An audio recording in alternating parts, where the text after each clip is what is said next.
Olá, capricornianos, tudo bem? Aqui é a Vivi Aureli e vamos fazer uma leitura para Capricórnio, para o amor, Sol, Lua, Ascendente e Vênus. Lembrando que é uma leitura geral, então vocês precisam adaptar, ok? Ah, eu vou acender a luzinha aqui, gente, só um minutinho.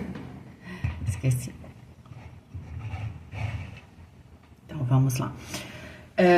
Desculpa, como eu falei, né, eu fiquei doente e eu tô tentando, aos finais de semana, descansar. Descansar, né, a gente faz as coisas de casa, certo?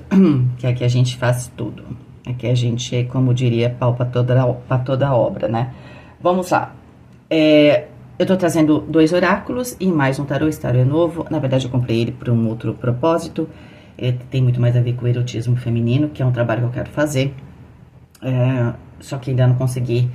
Eu tô fazendo, vamos dizer assim, eu tô fazendo uma experiência comigo mesma, né? No sentido de se reconectar e tal, com esse feminino, e tô usando o baralho, então, para depois poder oferecer isso para vocês. Mas eu quis trazer nessa leitura, eu não vou usar exatamente como ele se apresenta, né? Porque ele se apresenta com as deusas, então eu não vou trazer elas aqui. A princípio eu vou usar como o tarô convencional, mas é que ele é muito bonito, né? Então, para vocês conhecerem, tá? Dito isso, vamos para a sua leitura. Vivere veniversum vivus vit, vivere veniversum vivus vit, vivere veniversum vivus vit.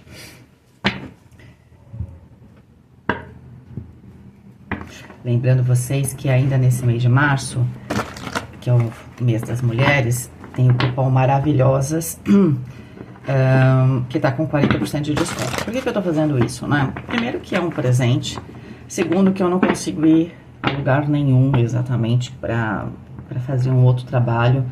Eu não vou mais, antigamente eu me arriscava, fazia, chegar, não faço mais isso. Não arrisco mais minha vida. E quando eu tava lá quase morta uma vez não, 2, teve 0 pessoas que se arriscaram, tiveram trabalho de lá viver. Foi Deus. Então assim, então eu não faço mais isso. Eu não vou mais em lugar longe, eu fazia tudo isso quando eu era jovem. Não faço mais. Exatamente por causa das experiências que eu tive. Porém, eu acho muito importante a gente poder ajudar. E aí, de alguma forma, quando eu trago também esse desconto, muita gente tem acesso, tá? Então, eles estão bem mais em conta, ok? Eu vou permanecer aí durante um período até que na verdade, a quaresma acaba exatamente dia 31 de março, né? Que é domingo de Páscoa. Então, aproveitem, ok? Aí essa leitura, mas eu sempre vou fazer agora, nem que seja uma semana por mês, entende? Para poder atender as pessoas. Por que eu não faço de graça? Eu fazia antigamente, né? Até acabava atendendo uma pessoa ou outra de graça. Primeiro que depois eu descobri que muita gente mentia, né? Que a gente acaba mentira tem perna curta, dizem, né? Não sei se isso isso é feio dizer, né? Mas a questão é que a gente acaba descobrindo a mentira, né? E aí é muito complicado, porque às vezes eu quero ajudar realmente quem precisa, ok? Então, fica um valor que não é barato, claro, assim, barato mesmo é 0, de graça, né? Mas o de graça mesmo eu não conheço ninguém, né? Assim, que eu vejo, tá?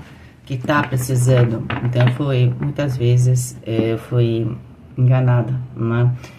E no final das contas, geralmente são as pessoas mais mal agradecidas. Então, assim, acho que a gente tem muito começa. Aí eu cheguei à conclusão. Desculpa se eu tô falando isso, tem gente que se ofende, então você pode se ofender, fica né? Cada um reage com aquilo que tem, né? Mas é isso, então eu acabo deixando bem mais barato para quem quiser acessar, ok? Mas assim, é sempre a tratativa, é sempre igual, eu sempre atendo os meus clientes, né? São 8 dias úteis, tá, gente? Bom, dito tudo isso, vamos lá. Primeira carta? Oba! E é oba mesmo. Caramba! Essa carta já saiu pra vocês? Não, saiu pra um outro signo aqui, acho que saiu pra Sagitário, sobre sacrifício. Oba fala de sacrifícios, né? Fala também de luta, de coragem, mas é como se fosse um amor, onde talvez o amor em si pode ser que esteja bem, mas um dos lados, ou ele se sacrifica demais, ou ele entrega demais, às vezes o outro nem tá sabendo, né? Que tá tendo essa entrega, entende? O fato de você se entregar demais não garante que você vai ter a pessoa, não é? A história de Obá, ela corta uma das orelhas, é a orelha que ela tampa, né? Ela é uma guerreira, né? Ela também tem um arquétipo bastante forte da pessoa que nutre, que cuida, né? É uma pessoa dedicada, também fala do sacrifício, tá?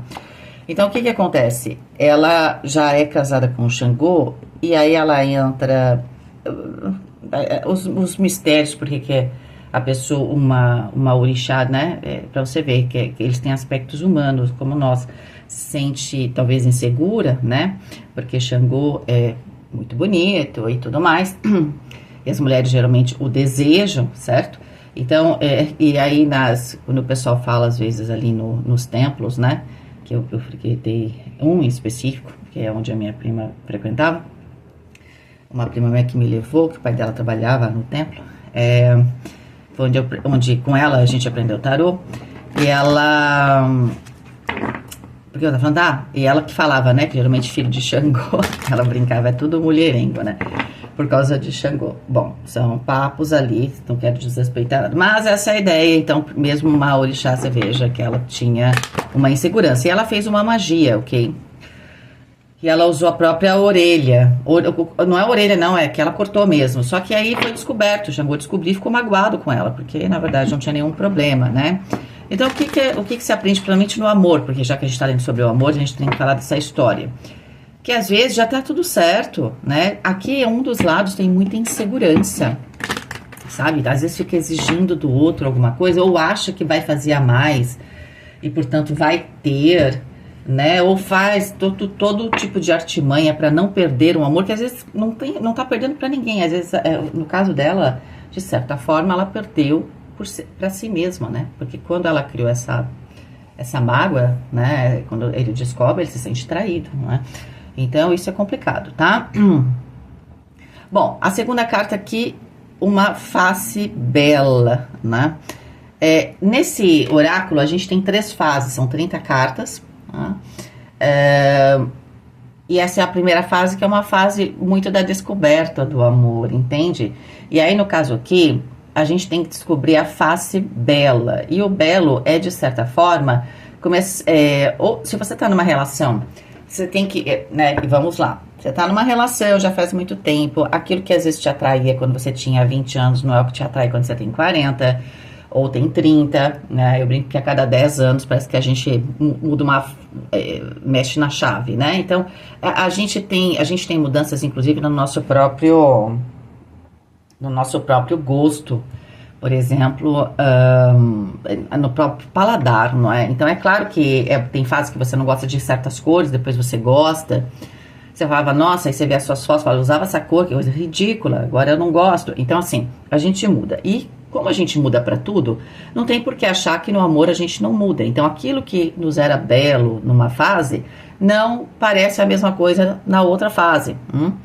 Para quem já está numa relação, é preciso redescobrir a beleza ali, não só sua, que aqui, de certa forma, ó, ela está cuidando de si mesma, ela está olhando no espelho, tá? Você tem que reparar nos seus atributos, né? E atributos, claro, de beleza, mas é mais do que isso, né, gente? Quando a gente se olha no espelho, você tem que ver uma pessoa interessante, né? Charmosa, né? O charme é um negócio. Você fala, nossa, aquela pessoa... não sei, ela tem uma coisa charme, às vezes ela não é exatamente um padrão de beleza, mas ela tem um charme, né? Ela tem o conjunto da obra, é a sinfonia que ela passa. Então, você tem que redescobrir isso se você está numa relação. Por quê? Porque você quer entrar com o número 3 numa fase de prosperidade na sua vida amorosa, né? E para quem está numa relação, é preciso redescobrir a beleza, né? A face bela do amor e, de certa forma, o belo aqui bem venusiano, tá? No sentido de ter mesmo beleza, de se perfumar, e de ter a questão do toque, enfim, mas cada um vai ter seu estilo, certo? Para quem tá sozinho ou sozinha, talvez esse seja o sacrifício, né? Que tenha que fazer. Você fala, mas Vivi, então eu não preciso fazer. É verdade, tá? Você não tem que se mutilar, não é? Porque ela se mutila, né? Isso... No final das contas, ela perdeu um pedaço de si mesma. Então, assim, Teoricamente, né? Ninguém vai ser mais ou menos belo por causa disso. Mas isso afetou a própria beleza. Então, assim, você não tem que se mutilar. Então, pessoas às vezes também quer agradar alguém ou acha que não tem um amor. Ai, porque eu não sou fisicamente assim ou assado. Então, cuidado com as mudanças físicas, ok? Às vezes você não tá precisando de nada. Você tá precisando, às vezes, claro, mudar. Que nem aqui, tá arrumando os cabelos. Muda o seu estilo, se olha de um jeito diferente, percebe qual é o que você tem de interessante. É a sua boca que chama atenção, dá uma valorizada.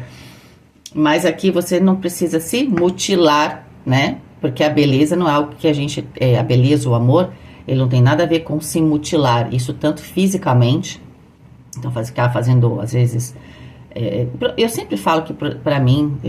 desculpa quem faz, é claro que cada um faz o que quer. Mas quem faz procedimento... sempre tá correndo um risco. Tem que ter essa consciência, né?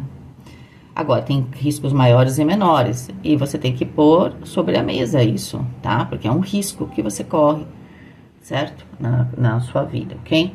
Então, você tem que prestar atenção no que você tá fazendo. E se mutilar também emocionalmente. Só um minuto, gente. Desculpa, gente. Então, vamos lá. E aí, você tem que tomar cuidado para não se mutilar, ok? Vamos pegar as cartas aqui. 5 de paus. Tem algum tipo de conflito aqui. Olha, esse conflito, ainda mais com a questão da beleza, eu não sei se aqui tem uma questão de atração física, tá? O mago, que você tem que realmente o quê? Não só você, como você em relação à pessoa, você tem que redescobrir a beleza das pessoas, tá? E cada um também tem que se cuidar, né? Por exemplo, um casal que, na verdade, não se cuida, se cuidava para namorar, depois se larga, é claro que, né, vai perdendo todo o charme da relação.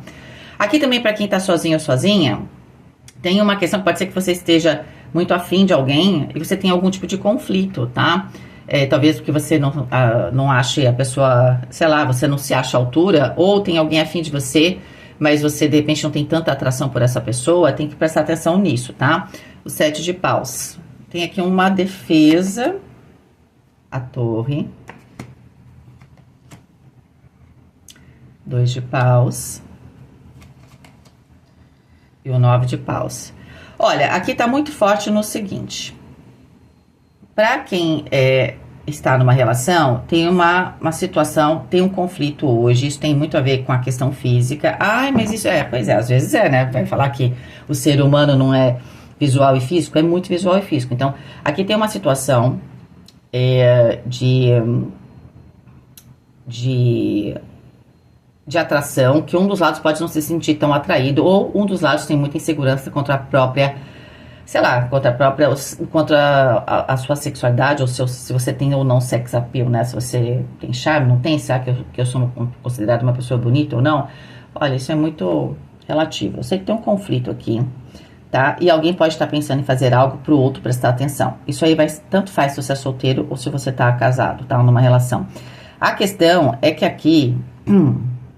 com 7 de paus, você 16, 17, carta da estrela, você tem que achar a sua estrela, entende? Tem que achar o seu charme. Me dá a impressão aqui que alguém pode estar falando, por que você talvez isso também? Por que você não faz isso? Por que você não faz aquilo? Ou alguém fica insinuando. Pode ser que a pessoa mesmo no casal fale pro outro fazer alguma coisa, ou pode ser que a pessoa... aqui tá afim de alguém, tem um amigo, uma amiga, e fica falando, será que vai gostar, não vai gostar? E aí fica influenciando para fazer algum tipo de mudança, tá? Mas isso tem uma questão muito física aqui. Pode ser também que aqui tenha havido uma separação em relação a um casal, né? Ou aqui deve ter tido uma primeira tentativa de aproximação com alguém. Mas, por algum motivo, a pessoa pode ter se sentido rejeitada. Eu não sei se foi Capricórnio que foi rejeitado ou você rejeitou alguém. A ideia é que está existindo uma nova oportunidade, tá? E aí, aparentemente, essa pessoa chega transformada, Ela não vai exatamente, ela não vai mudar a sua essência, porque o 7 de paus é a pessoa que está defendendo a sua essência, né? Aqui a gente está vendo os olhos, que são a janela da alma, minha alma é a mesma. Mas eu posso ter feito algo, realmente... Porque, né, eu não sei se a pessoa fez pra você. Aparentemente, neste caso, Capricórnio, a pessoa fez uma mudança pra você. Ou você tá fazendo uma mudança pra alguém, tá? Então, o que que acontece? Existe aqui a soma da 17, a carta da estrela, olha aqui também, né? Uma estrela de 7 pontas. A gente tá vendo que aqui há um recomeço, porque a carta do mago fala de manifestar algo novo, porém, algo novo entre aspas, com 9 de paus é quando eu não desisto. Tem a tentativa de não se perder aqui uma relação, ok? Essa é a tentativa de não se perder uma relação. Só que nessa tentativa de não perder a relação, eu vou fazer algumas mudanças. Eu tenho aqui também, claro, também alguns conflitos. Eu vou aproveitar esse conflito, fazer algumas mudanças, só que ao mesmo tempo eu vou defender algumas coisas. Saiba que se alguém fizer algo aqui, se é você ou o outro lado, se a pessoa faz por você ou você faz pela pessoa, mas tem uma certa cobrança, sabe? É como se a pessoa também falasse assim, beleza, eu tô fazendo, quero você, mas também a pessoa abre os olhos, ela vai ter algumas coisas que ela vai defender, tipo, ela não vai abrir mão. Então, aqui, principalmente pra quem tá no relacionamento, você tem que ver bem, porque se for você, tá? Não tô dizendo que seja, pode estar invertido neste caso. Se for você, Capricórnio, que de repente tá dando a insinuação, faz isso ou faz aquilo, porque quando o parceiro ou a parceira fala pra alguém assim, faz uma plástica ou faz isso, por que você não faz uma ginástica? Sei lá, qualquer coisa desse tipo, o outro já interpreta, tipo, não me deseja. Só que o outro vai fazer isso porque não quer te perder, ok? Pode até ser que para alguns aqui exista uma separação, que dá algum conflito, exatamente por causa desse desejo. Só que quando a pessoa volta, vou falar uma coisa para vocês, volta melhor do que antes, entende? Porque a pessoa se enxerga e ela começa a ter mais de uma possibilidade. Aí já não tem só Capricórnio, entende? E eu sinto que essa pessoa, ela é importante, porque de alma, vocês têm uma conexão de alma. Só que quando essa pessoa der a virada, ela vai existir aqui, como é que eu posso dizer? Aqui se mantém um relacionamento, se consegue alguém que se deseja, entende? Porque de alguma forma um dos lados meio que se adaptou para estar nessa relação com Capricórnio. Não sei se vai ser Capricórnio ou outro. Só que quando a pessoa faz essa adaptação, ela se olha no espelho. E quando ela se olha no espelho e ela faz uma transformação, né? Ela começa a entender quais são os valores dela, a alma dela, o que ela quer, e ela começa a ver mais de uma possibilidade com o 2 de paus. E aí, a partir daqui, a pessoa não faz qualquer coisa, tá? Ela vai, talvez, aceitar, mas não saiba que ela vem completamente diferente. Então, ela tá muito mais desperta, então talvez ela esteja um pouquinho mais exigente, certo? É isso, Capricórnio, tudo de bom pra vocês, fiquem com Deus e até mais.